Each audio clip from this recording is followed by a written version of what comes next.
That was Jamal Williams reporting. So it really does seem like there's going to be a lot of impact here, especially good to hear about what we'll be doing for our nonprofits. Yeah, that money will go far for the nonprofits, but you know, money doesn't always go far everywhere. That's true. Diamonds are worth a lot more. Diamonds, what about diamonds? Diamonds, Browns Island, Oh, you know. okay, yeah, I got it, yeah. Yeah, so Browns Island, lots of changes are coming to it, right? A lot of changes over the next few years. That is going to turn it into the crown jewel along the James. I got you. The spotlight is on Richmond's newest stage, the Allianz Amphitheater. The open-air venue plans to seat thousands of music lovers. But even closer to the James River, a different kind of stage will be set.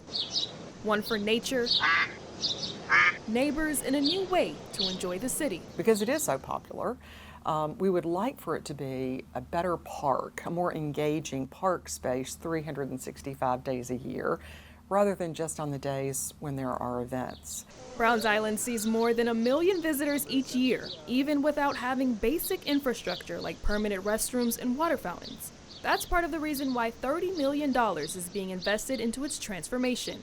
Lisa Sims and her team at Venture Richmond are spearheading the project. Fast forwarding to 2026, we're talking about the opening, we have the amphitheater, we have so much of this, commercial space and properties being built up in the area.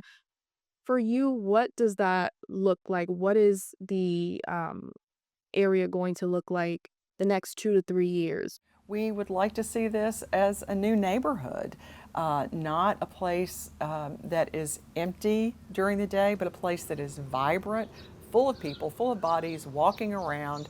The plans include everything from ADA accessible walkways and play areas for children to terraces that'll bring people closer to the river. And yes, new bathrooms. With the new amphitheater expected to draw even more foot traffic to the riverfront, the makeover plan for Browns Island couldn't come at a better time.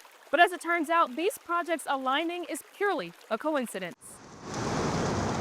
This is all happening at the same time, and it seems unbelievable, but that's truly what has happened. Back in 2012, Richmond city leaders approved an extensive long-term plan to develop the riverfront as the heart of downtown. That vision included the first plans to revitalize the island. Then the momentum started building in 2019 when Venture Richmond got the green light to bring the concept to life. We see this as a place for the entire region to come and sort of converge and be sort of, our own Central Park, if you will. Near the amphitheater, CoStar is also building a new office space with restaurants, highlighting a broader transformation happening along the James. Sims believes the development will encourage people to spend more time on the island. Construction could begin as soon as this fall, and while the park will be closed during that time, the hope is that once it reopens, people won't just pass through, but they'll stay and experience the riverfront in a new way. And that was Danelle Dukin reporting there on, I think, the most important change, the public bathrooms coming down there. Oh, that's the most important change? I mean, everything she just talked about, and that's the most important change. Listen, I've been on a bathrooms kick tonight, I know, but here's the big deal. It's a critical function. You need to know what's happening there.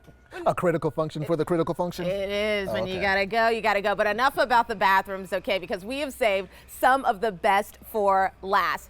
We wanted to take you inside the minds of the creators you're coming to see play their music right here on this stage, which, as you can see, they're still putting the finishing touches on, Eric. They are. From openers to headliners. I'm talking about groups and bands, including the most famous band you never heard of, Dispatch. Yeah, so this jam band is headlining on June 10th, and we wanted to see what they had to say about their time here.